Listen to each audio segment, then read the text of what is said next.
Hey guys, welcome back to Music Talk with John. I know it's been a while. I was just over at a friend's house today, and I was uh, giving 'em a hard time because they have YouTube up on their big TV at their house, and I said, "Hey, how come I'm not up there? Yeah, I'm a big YouTube star. Why don't you have me up there?" So we were joking around about that.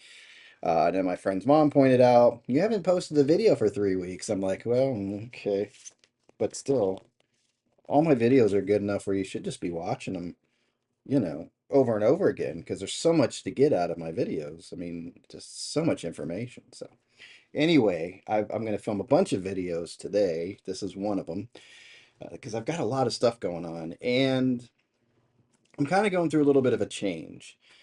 I'm not getting out of the vinyl world. I'm going to keep my vinyl. I'm going to downsize. I've been talking about that anyway. I want to downsize my vinyl, and I've been picking up more CDs lately. And I know CDs, I'm hearing this whole thing about CDs are coming back. So, haven't really, I've seen a couple signs of it. There are more people at the record store lately looking at CDs, and I've noticed Target's kind of slowly, very slowly, starting to bring some more CDs in again. So it's interesting to see where it'll go.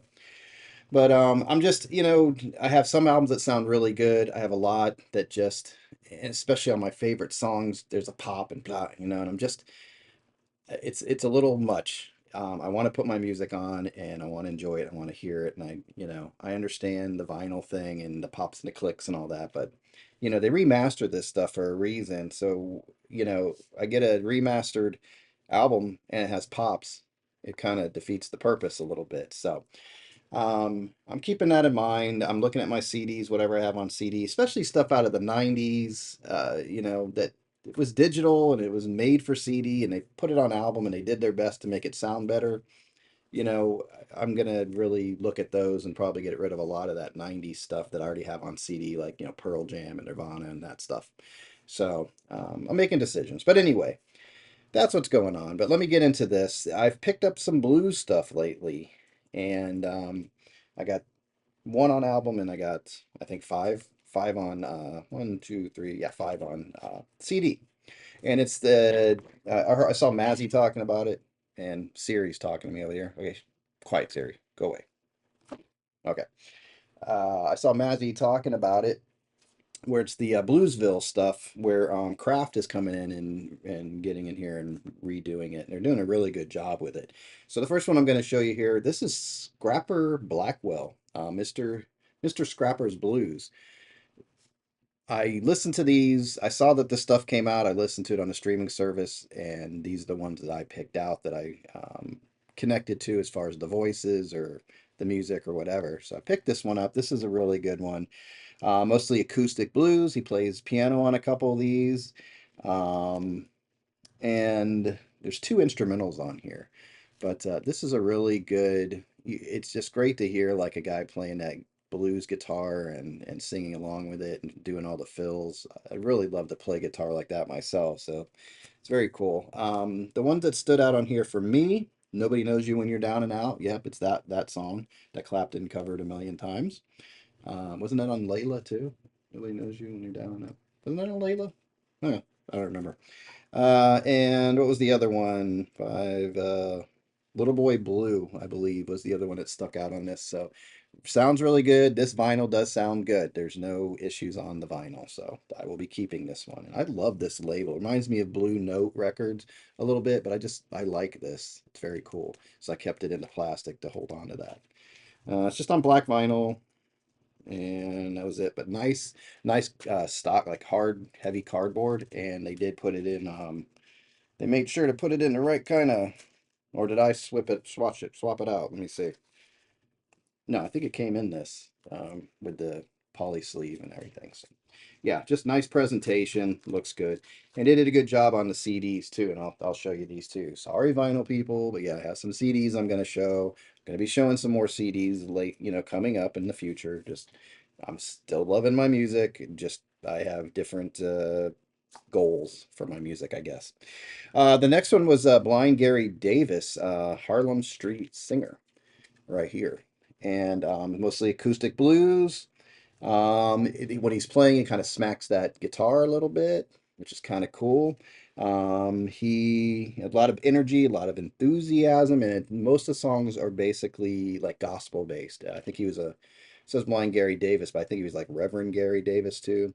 Born in South Carolina in 1896, the Reverend Gary Davis is one of the most influential guitarists of the 1960s folk revival. Yeah, a lot of fun energy. Like I said, it's gospel based, religious based tunes. Two stuck out on this one also for me. Let Us Get Together Right Down Here and Death Don't Have No Mercy were the two big ones. But what's cool is, so it is a like a digipack, but it's cardboard, and it's not flimsy. So they did a good job because they put it right around this plastic casing, and that's what the CD looks like. It's pretty cool. And inside here, and habits of owning vinyl have crept into my CD collection because now I'm keeping the hype stickers on my CDs in here. So just my thing. But anyway, yeah, it comes a little booklet and it gives you, just a little bit of information. Opened up, gives you that story there about him, and it's just kind of neat. Just a nice presentation. I like the way, like I said, that they're doing the digipack because it's not flimsy. It's a thick cardboard, and like I said, they wrapped it nicely around the plastic. What do you call it? Not sleeve, the plastic.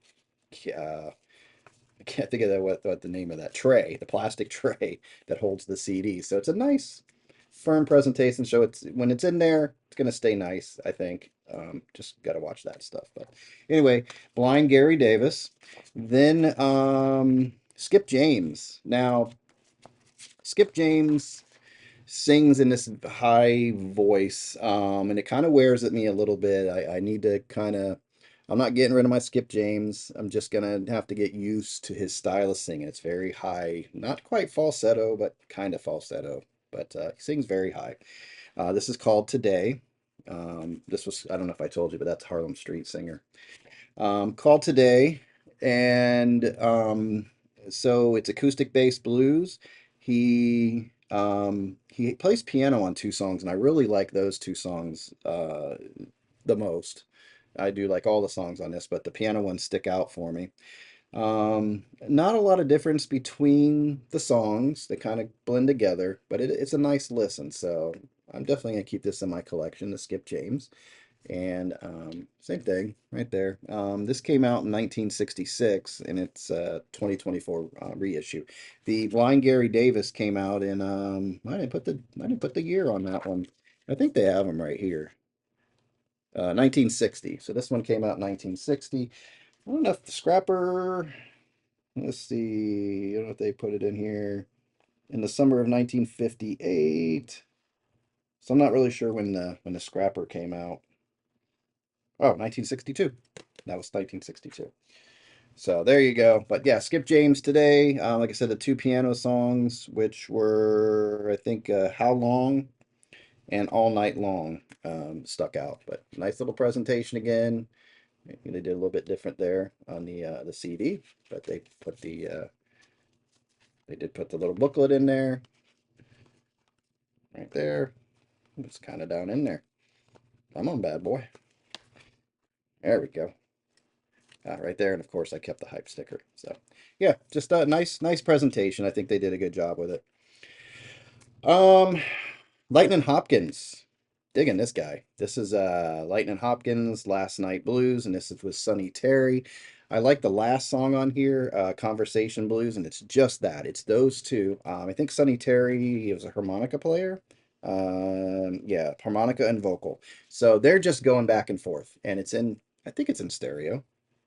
Right. Did I get that? Yeah, I'm pretty sure they're having that conversation and they're talking and they're kind of going back and forth and having a conversation, a blues kind of conversation. So, this is from 1961, mostly acoustic bass. You got guitar, harmonica, bass, and drums, where the other ones were mostly just acoustic guitar and not a lot going on with it. So this has a little bit more of a band going on with it. Lightning Hopkins is from Texas. And I like the banter. There's also just besides that song, the Conversation Blues, there's some banter in the other songs too, where they're just talking and you can hear them. It's like jazz sometimes when you hear the when you're listening carefully, you can hear them kind of calling out or something. So that's what this reminds me of a little bit. The voice is front and center, good voice, love his voice, and it's nice, clean, clear production. So there you go. This came out in 1961, and there's what it looks like. And it's got the little book in there. This one's coming out a lot easier, but yeah, got the little book. So I'm digging that. Then this guy is starting to become probably, Howlin' Wolf is my man. And I do like Muddy, but I like Howlin' a little bit more than Muddy. But John Lee Hooker's really, really grown on me lately, and this Burning Hell album is just good. It's acoustic based. His vocals are front and center. You got that clean, clear production. This came out in 1964. Burning Hell. And what's interesting is, I don't know, I thought it said Burn in Hell, but anyway, never mind. Burning Hell. This is really good. Let's see, three songs. I like all the songs on it, but the three that stick out are Graveyard Blues. That one's really good. That one's Please Baby Don't Go, and then Key to the Highway. And I believe that is the key. Is that the key to the highway that we all know? I believe it is. But yeah, like I said, 1964, John Lee Hooker. I'm just loving all of his stuff. I got those albums for Record Store Day. Those don't have any clicks or pops, so I'm keeping those bad boys. And I'm just digging some John Lee Hooker lately. So he's probably my number two blues guy. But Burning Hell, um, I don't know. I just like his whole approach. I don't know. I'm just liking him. It's backwards, but yeah, got the little booklet in there and a little um, shrink hype sticker. And then the last one I picked up, I had this on album at one point. This is I'm Jimmy Reed. This came out in 1958. This is a little bit different. You got electric based with a full band, and it's not the same rawness of these other blues albums. So it's a different style of blues. I believe it's Chicago blues. Correct me if I'm wrong. I'm still getting all my different areas of blues down, so don't sue me. But I'm Jimmy Reed. It's a very good blues album. Has two instrumentals on there. All the songs, yep, all of them I like, and it's just good, fun kind of upbeat blues. And there's the inside. I just like the look of it. It's got a nice look to it, and then it has the little book, of course. Boom, it's right there. So yeah, I do like how they're doing this. There are more there I'm looking at. They had the Albert King Live Wire. I have that on album, but I think I might want to get a CD copy of that. So, and the way these look, I'll probably go ahead and order that. But yeah, just nice little collection here for my blues. This will go in with my albums, this scrapper, but good quality stuff. I'm really impressed with it. So that's what I have for you guys today. If you guys have picked any of these up or any other uh, um, artists off of the Bluesville stuff, let me know. Let me know what you think. But I'm really liking what they did here, and I like the artists that they're picking, and it's just good, like I said, raw to the basics blues, and you really feel it when these guys are singing. There's just when they're playing it, you're feeling it. Like you can tell they're just the blues is pouring out of these guys. So anyway, that's what I have for you guys. Thanks for watching, and until next time, I hope you guys are enjoying your music, and you take care out there. All right, bye.